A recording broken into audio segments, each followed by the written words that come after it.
campaigns kay kanang ilahang kanang erase awareness about sa kanang SLED program.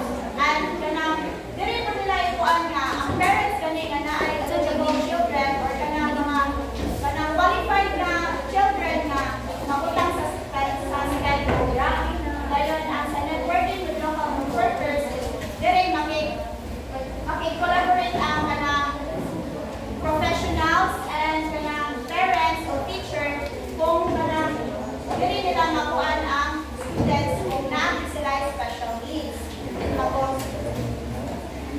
child management program process. This is the two main parts of child find. This is the pre-program process and the pre-program strategies. Ang pre-program process is, please read everyone. A child who understands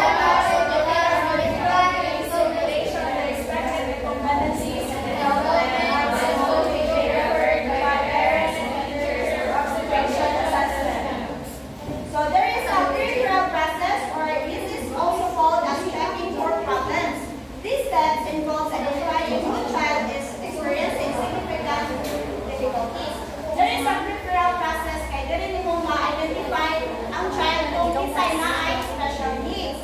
Ayan, there is a referral strategies kay dili nimo mahibawan kung kanang unsa ang needs nga iyahang kinahanglan, unsa mas support ang iyahang kinahanglan. Ang there is a referral process kay dili nimo mahibawan kung kinsa ang child nga naay special needs. Dili ang strategies kay dili kung unsa ang kanang needs ang ilahang kinahanglan. So mao siya ang mga six strategies. We have the initial concerns regarding a student's progress, information gathering, information sharing and team discussion of possible strategies, implementation and monitoring of strategies, evaluation and team decision. Basta kanang maka-notice kani ang kanang teacher nga naay something silang students, dili dayon nila i-undergo dito sa kanang dili dayon nila ibalhin sa dili dayon nila ibalhin dito sa special education. Kung di mo undergo pa sila sa mga strategies, honest siya mga strategies. Tapos if dili kanang dili kani madala sa normal na kanang pamaagi sa pagtudlo ang students, dito na nila i-suggest kay balhin sa special education. Mao siya mga strategies. So next is the initial concerns warning signs. Mao siya mga signs nga kanang dapat imuhang tutukan jud ang students ba. Mao siya failing grades, difficulty comprehending text, lack of motivation, behavior problems, non-compliance with teacher requests, social and emotional problems,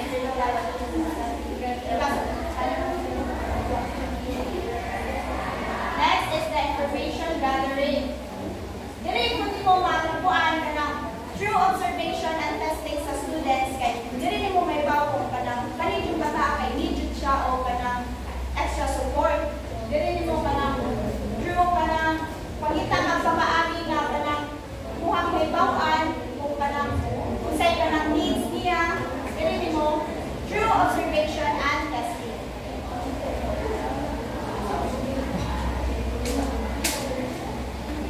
Next is the assessment. Please read it. Please read everyone. Information about the student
primary purposes: screening and identification, eligibility and diagnosis, ICT, developmental and replacement, instructional planning and evaluation. Methods of assessment and basic assessment vocational from different fields. So sa observation in the classroom and in other setting where the students operate can provide valuable information about academic skills, motor and physical skills, communication skills, and social and management skills. There is observation kay ang mga professionals, teachers, and parents kay kanang mag-observe pa sila sa ngayon kani sa bata kung unsa kanang para maibaw-an nila kung unsa ilahom nila sa academic skills, sa physical skills, communication skills. And there is an interview is kanang diri po nimo kanang interview face to face or sa phone call tapos imo i-record niya imuhang kanang imong i-assess or imuhang i-studyhan ang ilahang mga kanang tubag. And there is a test kay pagka kanang written test diri nimo masukod ang ilahang skills and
presented to the students.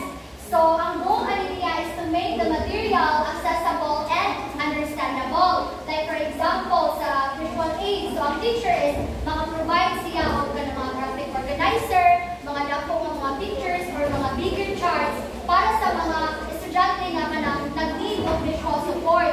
So, ang kanilang accommodation is adjustment siya. Muna yung tansimanan, adjustment ang accommodation. Dili is ang teacher dapat mag-adjust siya kung unsa pamaagi or way nga kanang dali makaton ang bata nga naay disabilities. So, next is response accommodation. So, now may idea about response accommodations? Wala. So, ang kanilang response accommodation is, this is about how the student shows what they learn. So, instead nga kanang ang teacher mag-write siya to say is iyang i-change or iyang i-adjust kay dili niya kanang naay kanang students nga disabilities is good in words, diba? So, pwede siya magpatabi sa atubangan, magpa-drawing, or kanang mas dali nga way para kanang i-show sa estudyante kung unsa na iyang mga nakatunan. So, response kung sa iyang mga nakatunan, makita sa teacher. Next is setting accommodation. So, please read. Changes in the location or conditions of the educational setting or environment may be necessary for students who need support in terms of behavior, attention, and organization of space and materials. Accommodation is necessarily allow the child to get smoothly instructed to work in a quiet corner of the classroom in his own study environment, so that he will not be sidetracked by environmental stimuli. So, now we're sometimes yung ibasa. Yes, Miss Danica.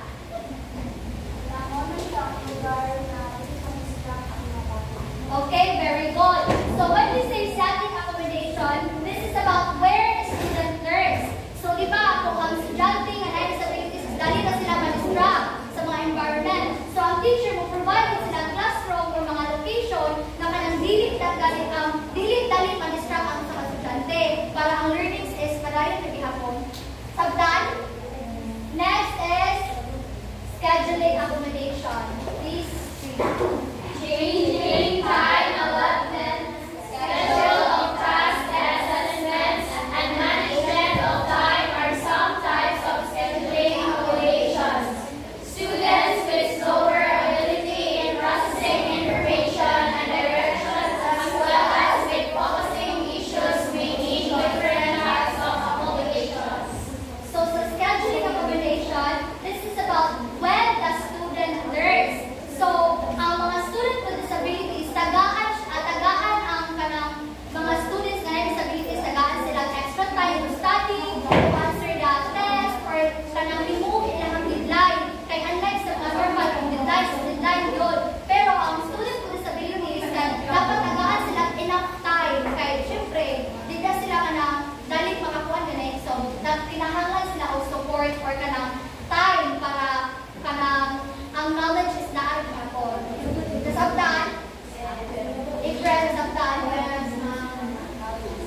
Modification. So, anong modification? Na-discuss na ni Miss Laila o ni Miss Bayernal. So, proceed na sa last, parent involvement. So, parent involvement, please read. Dili na po. There's long been established.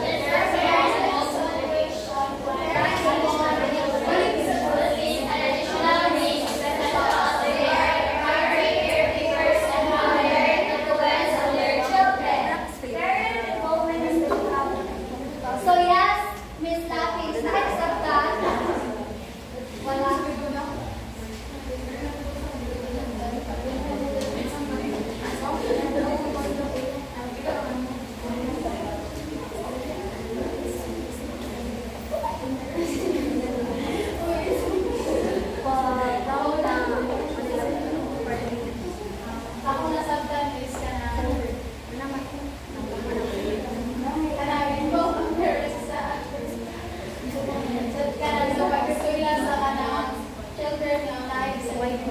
Okay, very good. Sakto itong gingon ni Miss Lapis. So sa parent involvement, ang i-highlight diri kung unsa ka importante ang role sa usa ka parents sa iyahang anak na disabilities in terms terms of education. So, nabi parents na wala nga kanang, ay, bahala ang teacher na kay, ihalang work nga kanang i-teach ang akong children. So, no.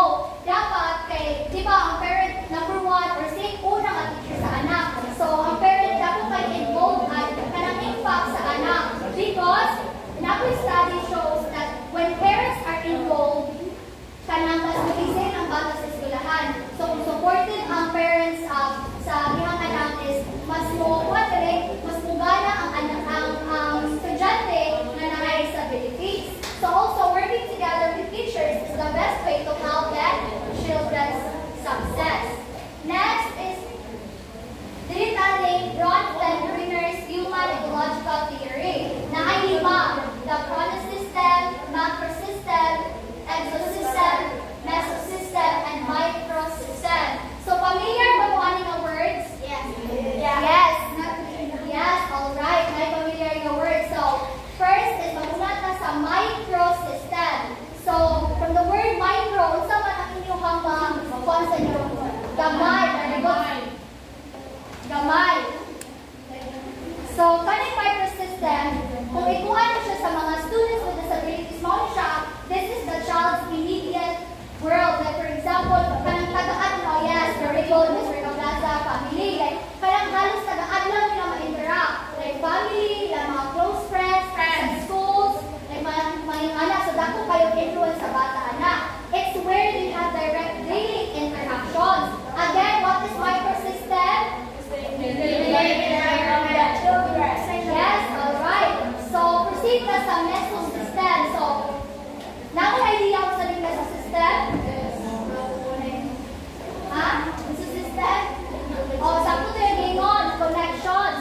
So, mesosystem, this is the connection between different parts of the microsystem. Like example, sa microsystem, natin ang family o ang school. So, kung ikuha sa mesosystem, kung ang good ang communication sa teacher and the parents is, ang kanang layer is, it strengthens the layer. Unlike kung dili supported ang parents, like, dili na siya mag-communicate sa teacher, kung sa nagtawag sa anak niya sa school, is, yes, the layer weaker. So, nasabtan ang mesosystem? Yeah. Next is, exosystem, indirect environment. So, this layer includes things that indirectly affects the child, but the child doesn't directly interact with them. Like for example, sa workplace sa inahan. So, if ang inahan is stress tayo sa kanang work, dapat ibaw siya mo-handle sa inahang stress. Because kung kita ma-stress na kita na sa mukod, so dapat ibaw ka mo-handle sa imong stress kay dako ka impact sa imong anak in terms of interactions.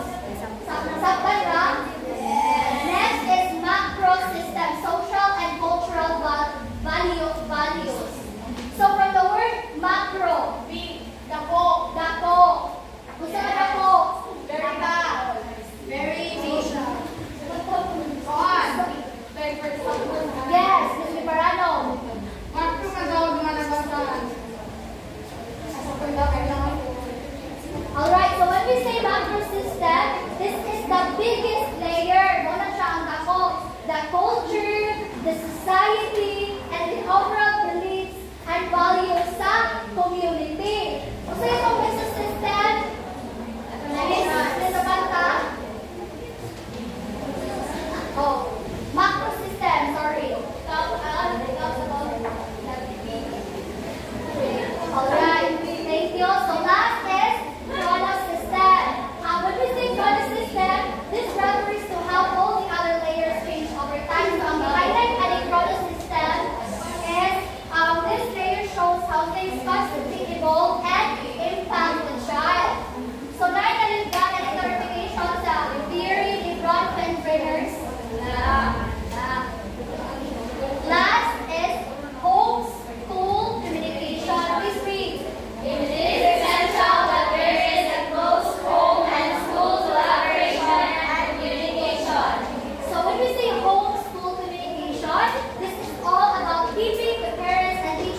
So this very spell out what each party will do to support the child's education.